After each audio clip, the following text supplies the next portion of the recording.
So today is March 4th, and it's the only day of the year that there is literally a command.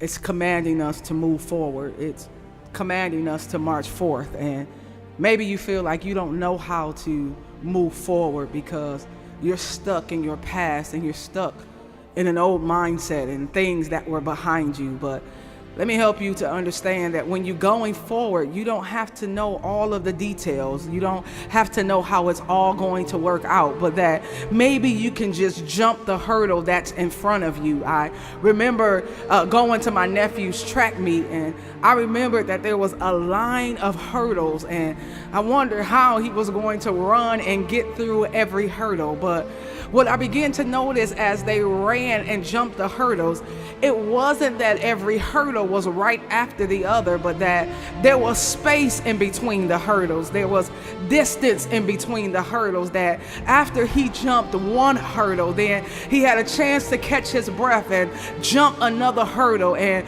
I'm trying to encourage you today that maybe you see one thing in front of you, and that's the best way to deal with it. My pastor told me, daughter, the best thing to do is to deal with something one thing at a time and not be overwhelmed by the enormity of the task, but to take it one step at a time and to take it one day at a time and to be grateful to God for reprieve in between the hurdles. That yes, I've jumped through one hurdle, but I'm running towards another hurdle. And I began to focus so much on the hurdles that I forgot that there was a finish line that they were running towards.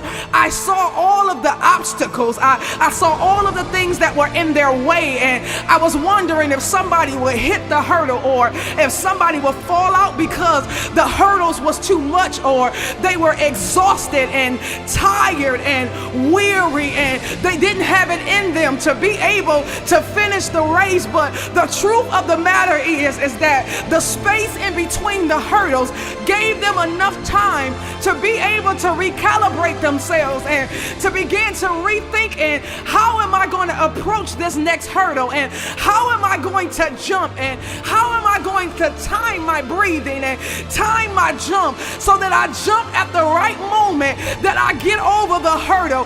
And maybe you're in that position right now that you need to say, God, is it my time to jump? Is it my time to march forward? Is it my time to move? And the Lord is commanding you to get over a spirit of complacency and stop being so comfortable and stop being so lazy. And God is trying to push you forward and pull out greatness inside of you. And I know it hurt, and I know you might feel like you need some Gatorade, and you might feel like you need some water, and you might be sweating and you might be tired, but the Lord will have an audience of people that's out there cheering for you. And as my nephew was running, we were cheering that he would make it over every hurdle. You can make it over every obstacle, over everything that's before you.